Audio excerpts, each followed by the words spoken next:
bonjour à vous, aux responsables de cette chaîne et Sport 7 et qu'on a le plaisir de recevoir ici dans notre fief et qui est la maison de footballeurs.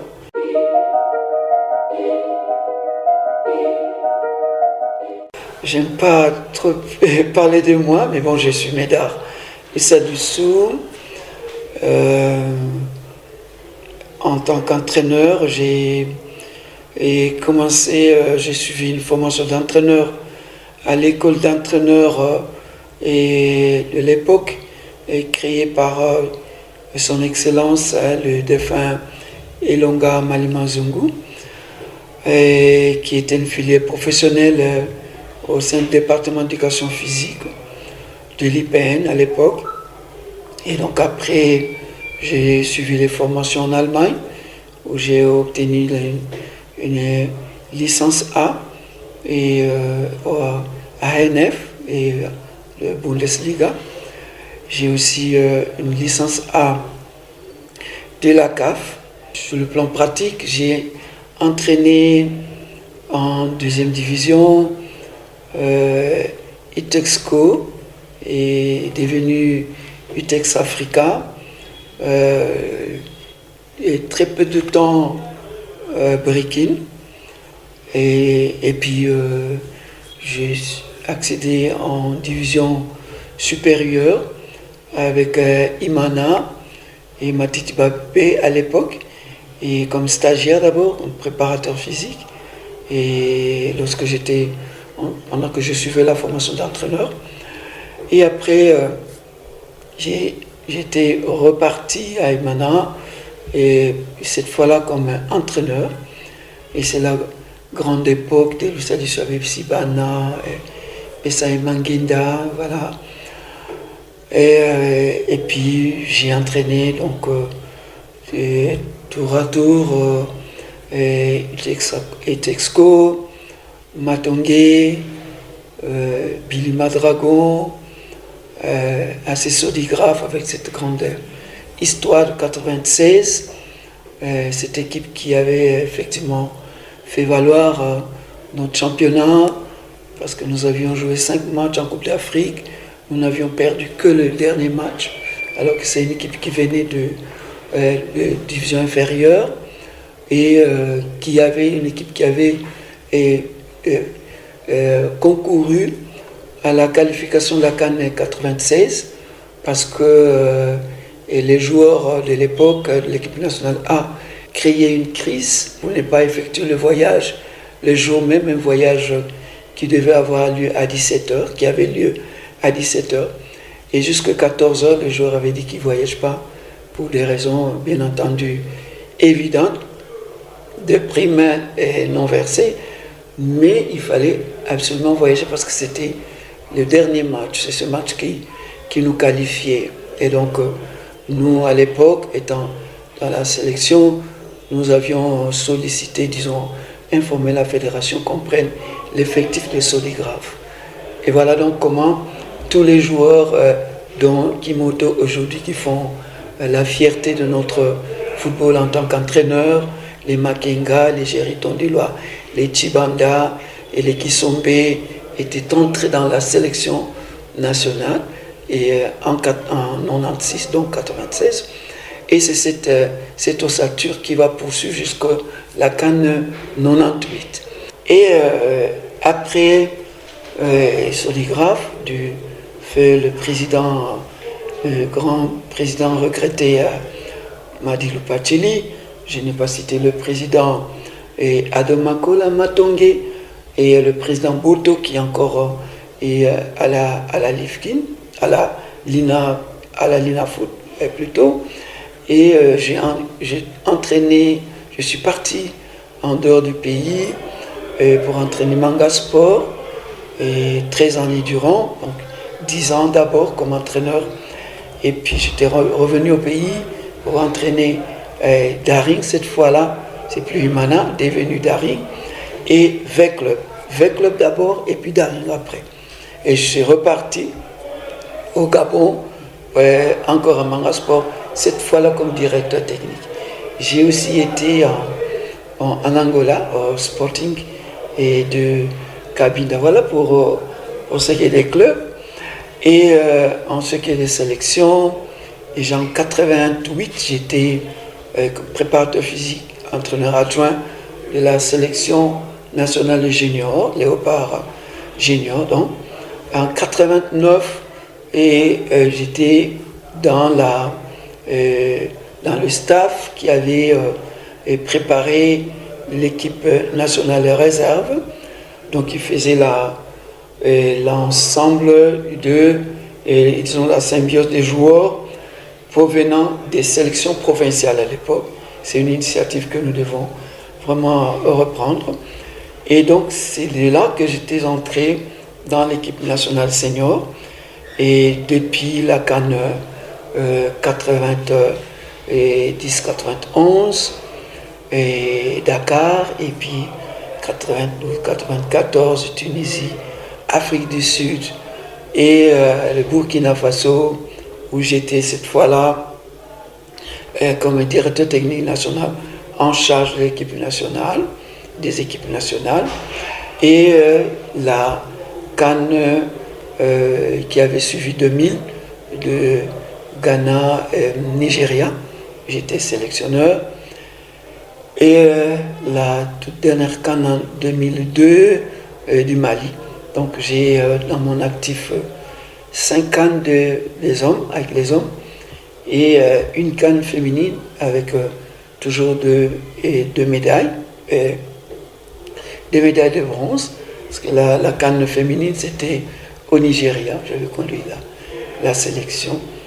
Et puis 98, déjà j'étais directeur technique national adjoint, et comme je l'ai dit, et en 99 j'étais confirmé directeur technique national, et avec mon départ du Gabon, donc je ne l'étais plus. À mon retour en 2019, et à la demande express de Christian Sengui, qui était alors directeur technique national, et qui m'avait sollicité depuis le Gabon, de partir du Gabon pour revenir rester au pays, parce qu'il estimait que j'étais un personnage important qui pourrait apporter le concours au développement de notre football. Je suis secrétaire général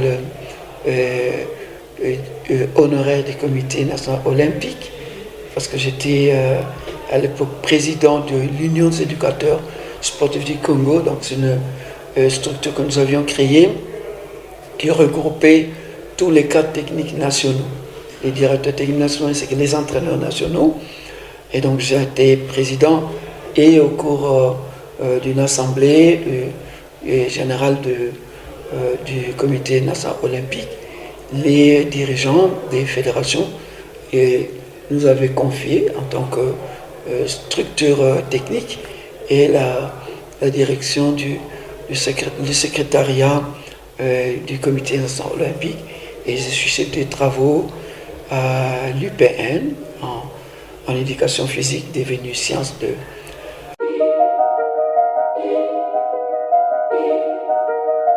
La fonction du directeur technique national, d'abord, nous enchante en tant que Congolais, parce qu'ailleurs, ce sont des étrangers qui sont, voilà, et donc c'est déjà une marque une grande considération que les dirigeants de notre fédération, et depuis la fédération sortante, que le CONOR ont à notre endroit, mais aussi ça nous permet de faire valoir l'intelligentsia congolaise, parce que nous avions suivi les formations, été formés avec l'argent de ces pays, et donc c'est pour nous l'occasion de justifier que le pays dispose des cadres qualifiés et des personnes qui sont à même de pouvoir répondre aux attentes.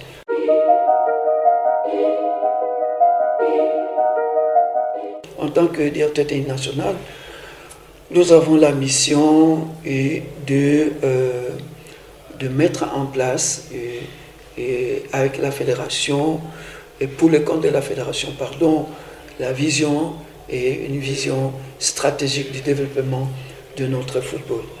Et cette vision qui cadre bien entendu avec les orientations du ministère et des Sports et qui incarne la vision de l'État qui fixe les finalités de la pratique du sport. Et pour notre part, il s'agit du football.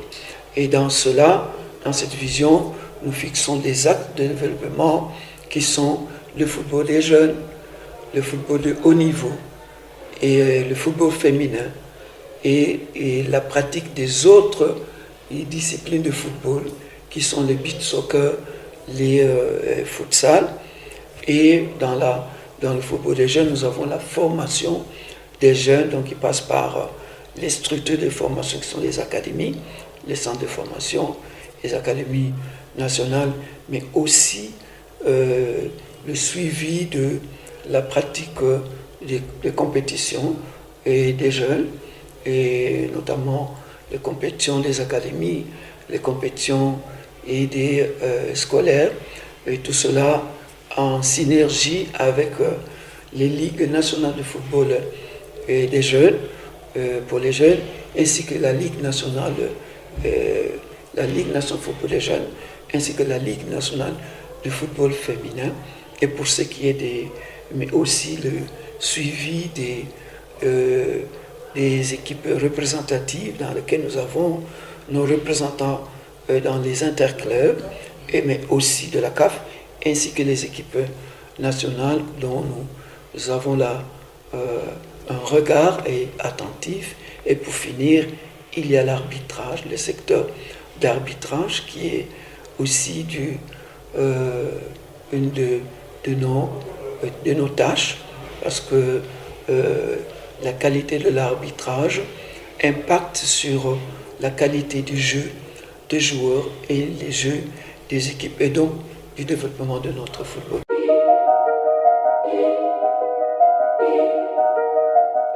Nous sommes en train de réaliser le projet TDS, donc le projet de soutien de la FIPA pour le développement et des talents.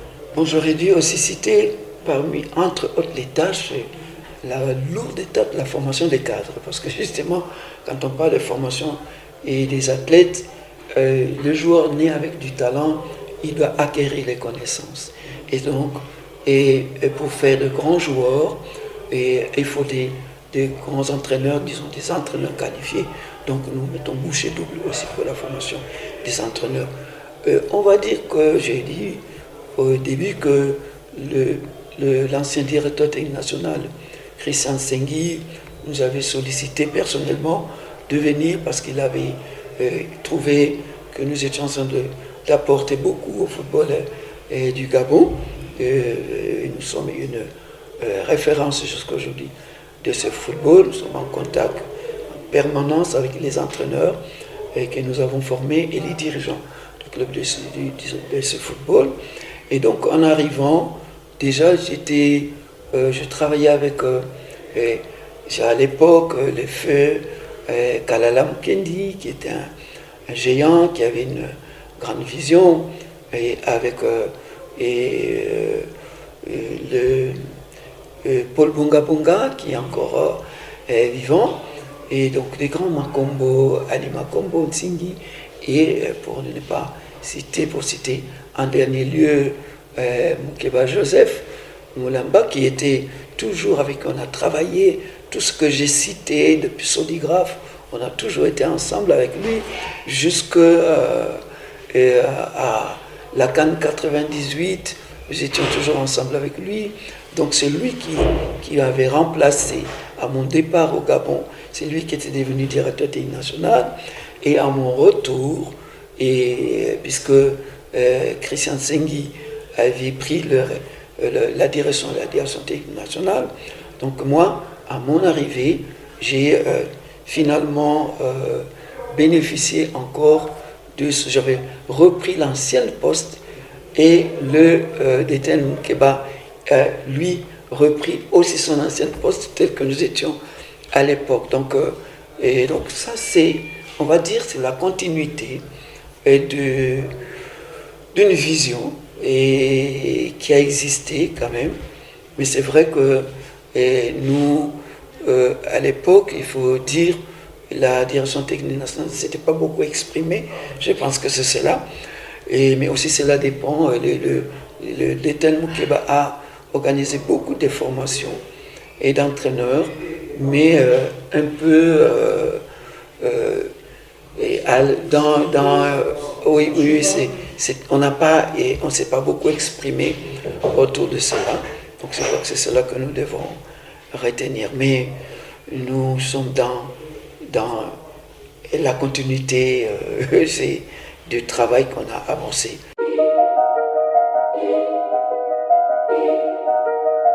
Bon, déjà, la première difficulté, c'est que la direction technique nationale aujourd'hui reste dans la structure, dans une structure fédérale et temporaire, parce que le CONOR, c'est un comité de normalisation qui ne bénéficie pas de l'entièreté du soutien de la FIFA tel que cela est prévu. Ce qui fait que la réalisation de notre plan d'action et notre plan d'activité ne peut pas se faire de manière efficiente. Donc c'est une première difficulté parce que le souhait, c'est que j'ai cité autant d'axes de développement. Donc le directeur technique national, ce n'est pas un individu, c'est une direction technique donc qui a des services. Dans ces services, nous avons comme je l'ai cité pour ne pas me répéter, un responsable de formation, un responsable de développement du football de haut niveau, un responsable de développement du football des jeunes, un responsable du développement du football féminin et un responsable des corps, et parce que je ne l'ai pas dit, des corps des directeurs techniques des provinciaux et des instructeurs fédéraux et entraîneurs nationaux. Parce que tout cela sont les personnels de la DTN. Nous avions désigné des directeurs techniques provinciaux. C'est d'ailleurs pour décentraliser la formation et la détection. Ce qui fait qu'aujourd'hui, au niveau de la DTN, nous avons une base de données. Et grâce à ces directeurs techniques qui œuvrent dans les provinces, qui sont nos tentacules dans les provinces, et donc avec eux, nous formons un grand nombre des entraîneurs de la licence D, donc le premier diplôme que nous délivrons, qui est un diplôme pour décentraliser, que nous considérons être un diplôme de niveau provincial. Et nous entamons à partir de la licence C, donc jusqu'au haut niveau, la B et la A.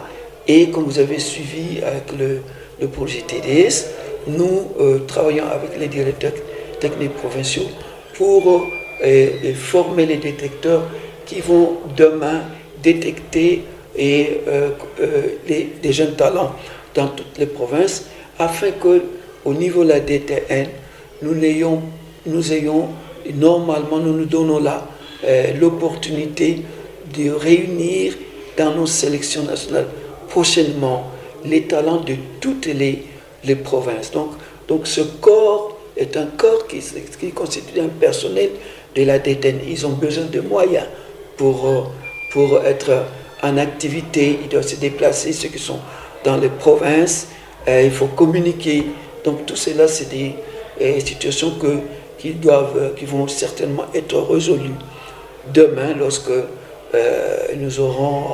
la fédération aura un comité exécutif qui aura tous les moyens qu'il faut. Mais nous devons reconnaître que ce qui est fait avec le minimum de moyens dont dispose le CONOR, on peut dire que c'est énorme.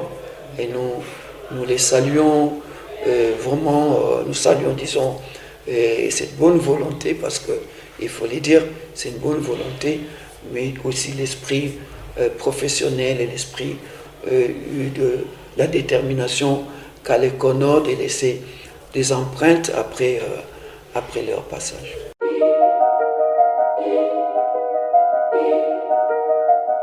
Bon, et nous avons beaucoup d'entraîneurs plutôt, et la licence A, une trentaine, mais aujourd'hui effectivement, avec tous ceux qui ont pris de l'âge, ils sont plus vraiment actifs, donc on va dire une douzaine, mais dans la douzaine, il y a peut-être 5 qui sont réellement actifs, je vais y revenir, mais plus ou moins 180 détenteurs de la licence B et qui sont en quête de la licence A. Et puis plusieurs détenteurs de la licence C. L'année dernière, nous avons organisé 3 sessions de formation avec l'année là, 3 sessions de formation à raison de 30 par formation, donc ça fait 90 détenteurs, nouveaux détenteurs de la licence C. Mais je disais que je vais revenir parce que depuis 2017, la CAF avait suspendu les formations pour les licences de la CAF et avait programmé avec donc des orientations pour participer à ces formations. Et donc depuis l'année dernière, il faut que chaque fédération puisse introduire un contenu de cours et faire valider à la CAF. Et puis donc rentrer dans la convention de la CAF et pour être éligible à l'organisation des sessions de formation de niveau supérieur. Nous avions donc réussi à faire valider le cours de la licence C. C'est la raison du fait qu'on ait pu organiser les 3 cours que je viens de citer. Et nous sommes à l'attente, et là d'ailleurs, on a communiqué encore ce jour dans l'attente de la mission de la CAF qui devra venir pour valider notre contenu de la licence B afin que nous puissions commencer à reprendre l'organisation des cours de la licence B. Dès qu'on aura validé une session, c'est alors que nous allons encore introduire le cours de la licence A.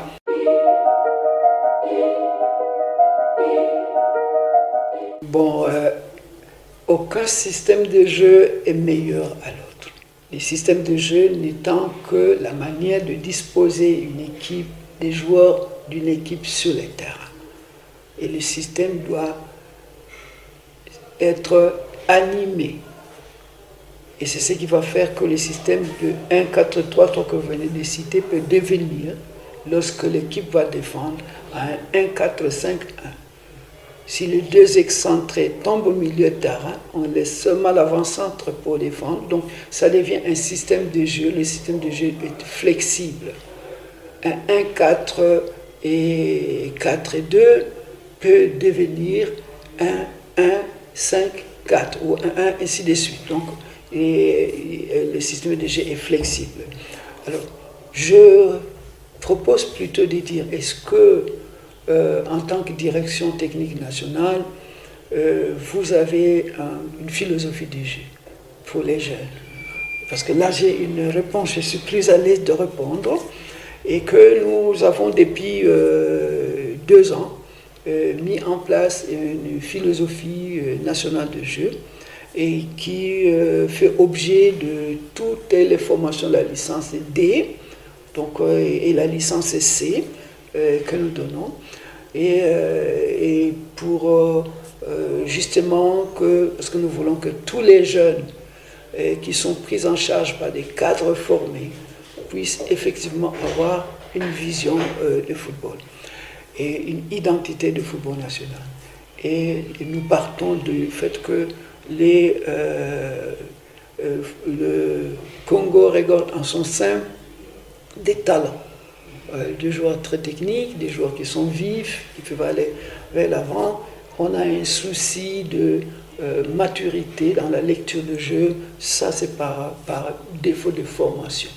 Et aussi on a un souci sur le plan mental, c'est ce qu'on reproche souvent aux joueurs qui sont congolais qui partent d'ici vers l'étranger, des problèmes de concentration. Mais ça, c'est lié à l'environnement socio-économique parce qu'il y a beaucoup de problèmes dans notre société.